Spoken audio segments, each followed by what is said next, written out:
As the Israel-Iran military conflict enters its 8th day, it is distressing to note that it has resulted in a large number of civilian casualties and damage to facilities on both sides. If the conflict escalates further, not only will both sides suffer greater losses, but the regional countries will also be severely affected. Israel's actions violate international law and the norms of international relations, jeopardize sovereignty and security of Iran, and undermine regional peace and stability. China unequivocally condemns this.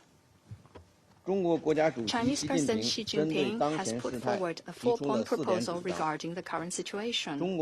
Chinese Foreign Minister Wang Yi has spoken separately with his counterparts of Iran, Israel, and the regional countries. At this critical juncture, the international community should further forge a consensus and make every effort to promote talks to ease tension.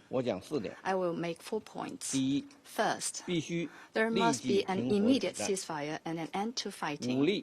The use of force is not the right way to resolve international disputes. It will only exacerbate hatred and conflicts. The sooner a ceasefire is put in place, the less damage will be done. The situation in the region cannot be allowed to slide into an unknown abyss. The parties to the conflict, Israel in particular, should cease fire as soon as possible to prevent the situation from escalating and to avoid any spillover of the war.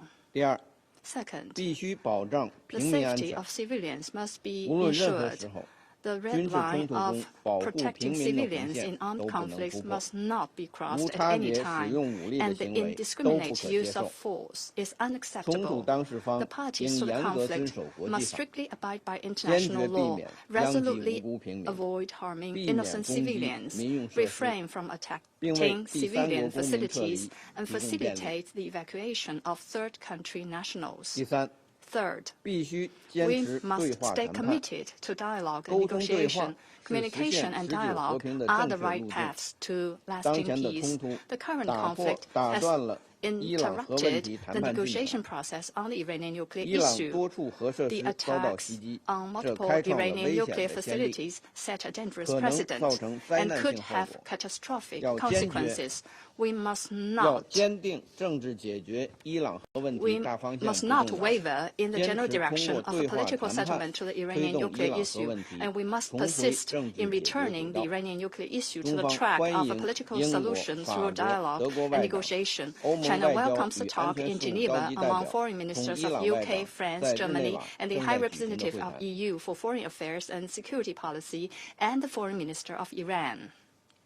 Fourth, we must bring together the efforts of the international community to promote peace. Without stability in the Middle East, peace in the world would be elusive. The Israel-Iran conflict has led to a sudden escalation of tension in the Middle East and has also had a serious impact on global security.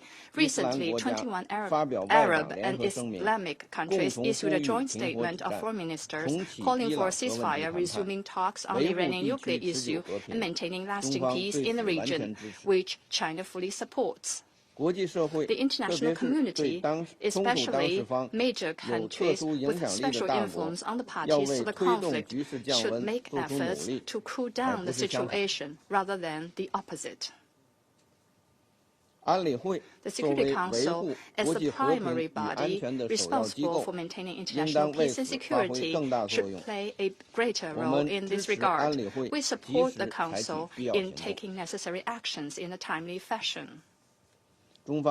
China stands ready to continue to strengthen communication and coordination with all relevant parties, build synergies, uphold justice, and play a constructive role in restoring peace in the Middle East. Thank you, President.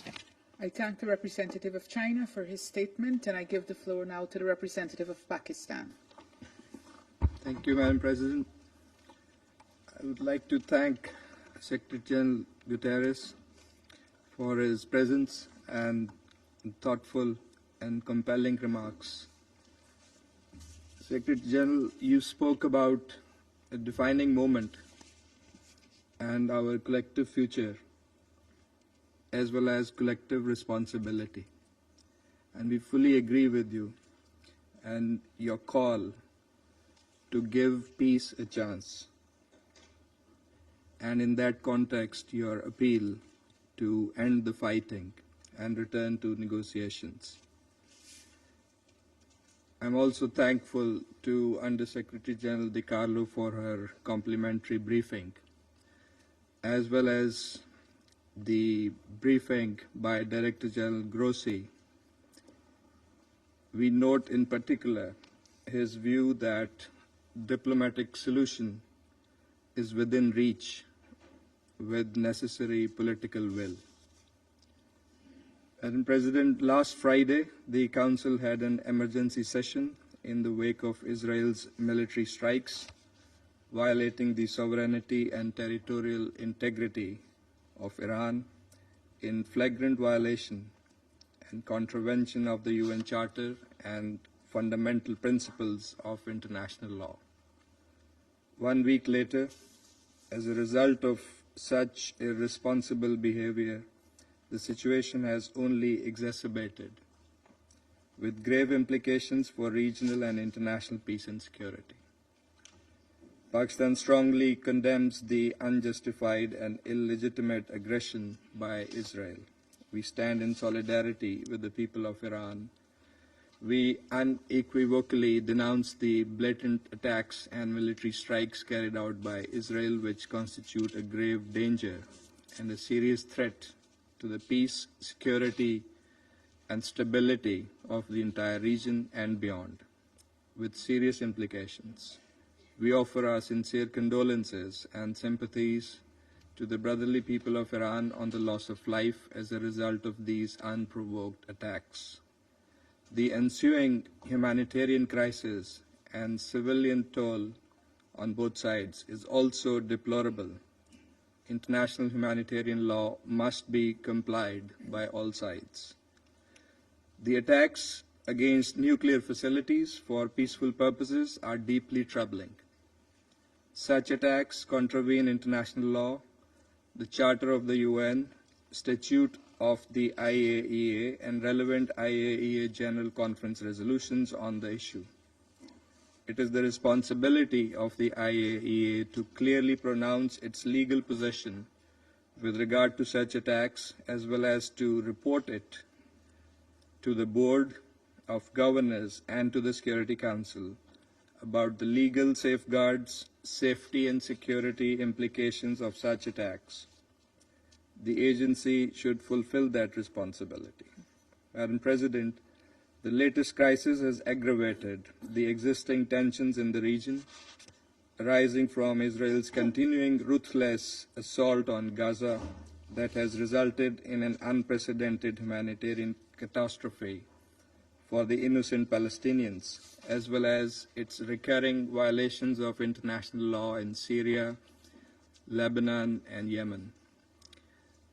The Security Council bears primary responsibility to immediately stop this wanton aggression and hold the aggressor accountable for its actions. The Security Council must fulfill its duty and affirm the following. First, categorical rejection and condemnation of Israel's attacks on the Islamic Republic of Iran since 13th of June and all actions that contravene international law and the purposes and principles of the Charter of the United Nations. Second, play its due role to end the hostilities and promote de-escalation for achieving a comprehensive ceasefire before the situation spirals out of control and threatens the peace and stability of the entire region. Third, clear denunciation of the targeting of IAEA safeguarded nuclear facilities against the provisions of international law and the UN Charter, as reflected in the UN Security Council resolutions, IAEA resolutions, and international humanitarian law, including the Geneva Conventions. The Security Council must implement its own resolution 487. Fourth, call for dialogue and diplomacy to promote a peaceful and lasting resolution of the crisis. Diplomacy must be given a chance. Madam President, regrettably, Israeli unlawful strikes against Iran came at the time of intense diplomatic engagement on Iran's nuclear issue. These illegal actions must not be allowed to scuttle that dialogue. Parties must swiftly return to the path of negotiations, which is the only viable means to reach a sustainable agreement regarding the Iranian nuclear program. We note the willingness expressed by the United States to keep the door for negotiations open. We also take note of the dialogue between the E3 and Iran. We hope that the diplomatic efforts and engagements will bear fruit. We reaffirm our long-standing position that all issues concerning Iran's nuclear program must be resolved peacefully through dialogue and diplomacy in accordance with the rights, international obligations, and responsibilities of all the parties concerned. At the same time, verification activities by the IAEA as the competent international technical organization mandated to implement respective safeguards obligations should continue unimpeded. The IAEA must continue its work in an impartial and apolitical manner to provide objective reporting and credible information regarding the issues under its purview. Madam President, this is a critical moment. The Security Council must fulfill its responsibility and facilitate peaceful resolution of disputes. Military means and coercion cannot bring about a lasting settlement. Dialogue and diplomacy, in full adherence to the principles of international law and the UN Charter, remain the only viable path to resolving this crisis. This Council must therefore unite in support of the Secretary General's call for end to fighting and return to negotiations and dialogue. I thank you. I thank the representative of Pakistan for his statement.